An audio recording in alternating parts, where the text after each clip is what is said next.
Jason, how was your Christmas? Everything's Everything good? was good. Oh, I got that's no awesome. complaints. The Eagles won yesterday, so you would think we have no complaints, but of course they didn't move the ball at all in the second half, so people will complain about something, including me. Jason, what was your big takeaway watching? Because as much as I was frustrated with the offense in the second half, I'm like, man, this defense is unbelievable. To do that to Josh Allen, to hold him down in that offense, this defense is remarkable. No, they were outstanding, and Josh Allen looked like a normal quarterback. He's a mortal man. He looked normal because you saw the speed of Jalen Hurts. You saw the speed of Jalen Phillips. You saw the speed of Nolan Smith out there chasing him down. And also he was hampered because, the sack by Ojomo, right? So I thought that they made him look very normal most of the game. And their ability to tackle on a second level was super impressive. Talking about the safeties coming down, Epps coming down, Blankenship coming down. It was a full effort by everyone to put their body on the line. And those guys in the second and third level, when it came to tackling, played outstanding for most of that game. Yeah, I just thought every time Allen did complete a pass, there was someone right there, or like you said, they were just pursuing to the football. I mean, Cooper DeJean yesterday, career-high 9 tackles. He was all over the place. And, man, Zach Bond, I feel like we're almost numb to it now. Like last year was a novelty, right? He came out of nowhere. It's like, wow, Zach Bond's this good. That play he made yesterday to keep Allen out of the end zone on that, because they had 3 chances to score, but they didn't score the first one. They were stopped on the half-yard line.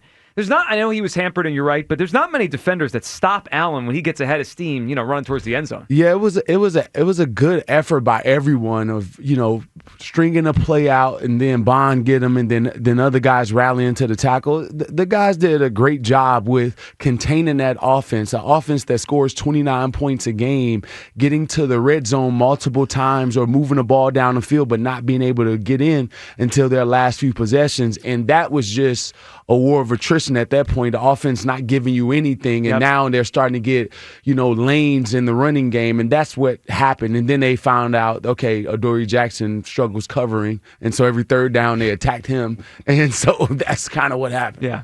I'm kind of curious, Jason, because I'm going to jump ahead a little bit. With this offense, we were talking about it earlier before you walked in, and we were talking about whether or not you feel comfortable resting them for next week's game. Because you're in a situation where a lot has to happen and fall in your favor in order to get that second seed. But my thought process is this, and I'm curious to think about what you think about this, is that our offense, I think they need to work. And I just do. I think that, not playing them next week will probably put them, behind the eight ball. Behind the eight ball just a little bit. But Joe's on the side of letting the guys rest, try to get as healthy as you can. Treat that last game like a mini bye or something like that. What do you you just got foregoing the chance of getting the second seed because the Bears lost last night. Yep. Right? I would forego it. So Joe's like, I'm not okay.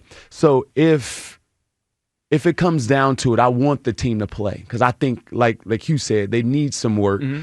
But it's not just the work. I think that they need that confidence. And this offense doesn't have that confidence. That second half of that game was as bad as you can get. What quarterback that we put in the MVP conversation has 2 second halves this season where he doesn't complete a ball? Yeah, it's almost like it's impossible to do that. Almost. It's hard to do that. Yeah. And now some of it was play calling. Mm-hmm. But some of it was just he was behind a receiver. Devontae, he was late, even on that last throw that Devontae could have made. That ball should have been up sooner, and Devontae had the guy beat by 3 yards. He also had Devontae on the sideline that he stopped them on a corner route, and Devontae almost came down with it, but the ball hit the ground and it was overturned. That ball could have been outside because Devontae, again, beat the guy by 3 yards. So Jalen has some responsibility in that way, and also Kevin Patullo. And credit Buffalo. Buffalo in the second half did this.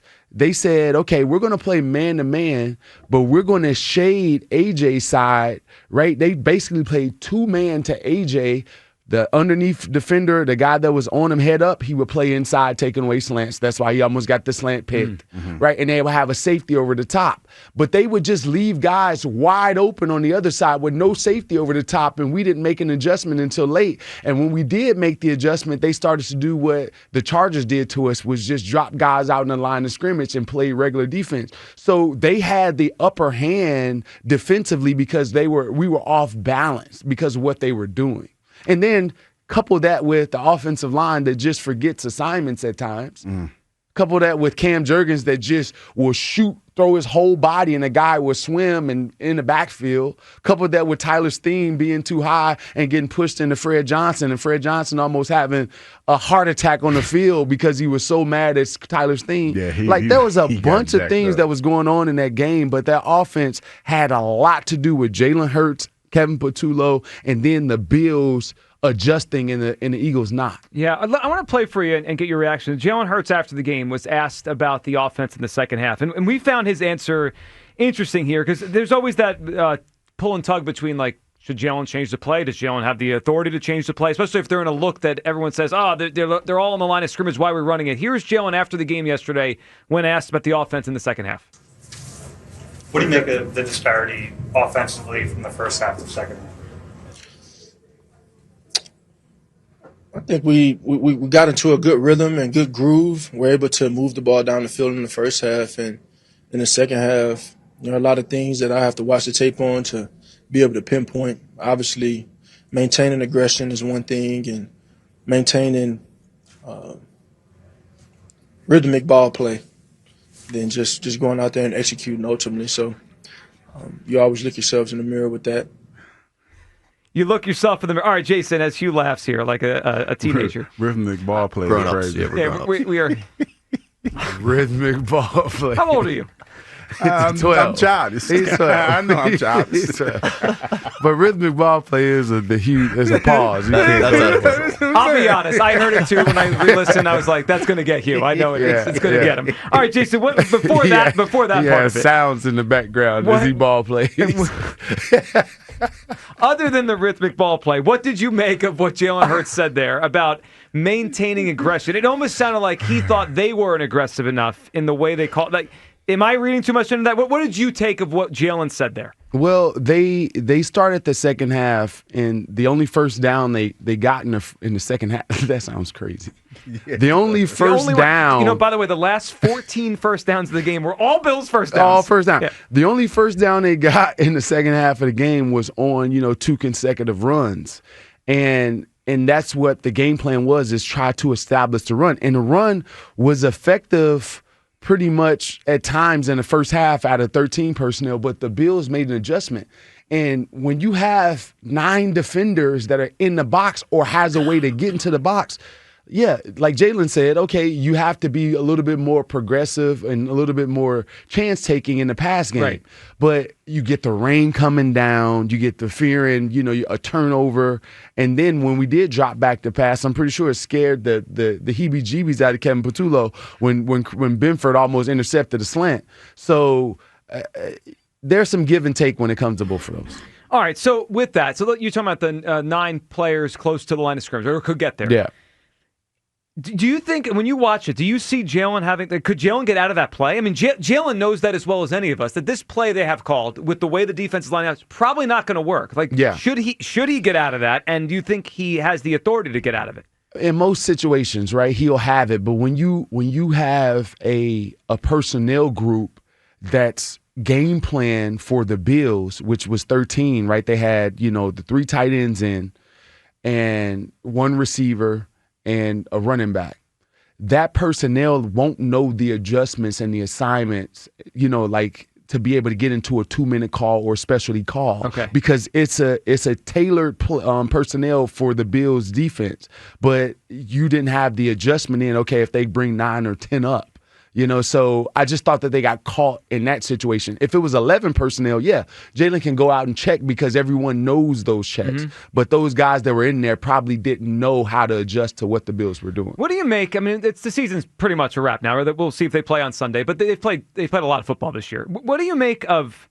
It's just striking to me that Jalen could look so good on certain drives. Oh, my gosh. And then so bad on others. Like, he had some throws, and Hugh was pointing out in the first half, they're really good. I mean, he dropped a dime to AJ that his arm was multiple. I mean, four throws. Four throws in the first. One of AJ on the sideline over a guy's shoulder, that was facing AJ. The one that he threw on a corner route to AJ that AJ had the one hand and almost came down with it. That was a dime. The crossing route to AJ was a dime. The sideline throw was a dime. So you're looking at it like, dude, this is Jalen Hurts Moon, like Warren Moon. Yeah. And then in the second half, we get Jamarcus Russell hurts. Like, you have those moments where it's like, dude, what happened? And that's what we want. We want Jalen down the middle where it's consistent. Is it? And I'm just asking because I don't know, but I do know, like, normally in the first half in the game, when the game starts, you get in your first 15. Yeah. Is it mostly that? Because when I see the offense and Jalen's in rhythm, it's the ball's out quick. And it's almost like he knows exactly where to go. Is it more the first 15, or is it something else? Well, it depends on the game, and I think it's situational. But the first 15 in that game was pretty aggressive. We called 3 straight pass plays in a torrential downpour to start the game. I was like, what are we doing to start the game? So they had their first 15 mind made up, and they said, okay, we're not going to adjust that based on the conditions. But AJ had single high coverage, and they played him normal in the first half.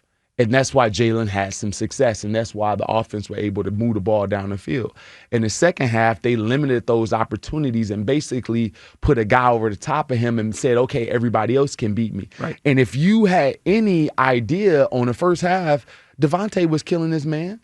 Ward, not Ward, but Tre'Davious White couldn't cover him at all. Benford couldn't cover him at all. Johnson couldn't cover him at all. So in the second half, when you start to double team AJ, that would have been the first thought of mine is this is a Devontae Smith game. Right. Mm-hmm. Let me put him on the opposite side. We've been cute putting them together in the slot, third and second position. But if they're popping out guys on the line of scrimmage and now those two guys are taken away, let me put Devontae on the opposite side and have him do one-on-one routes where Jalen is comfortable with the safety all the way on the other side of the field where AJ is. Yeah, it feels like it's obvious, yet they don't do it. They did it a few times, but Jalen missed them horribly. Yeah, they don't get to it. It's not successful enough. That's the problem.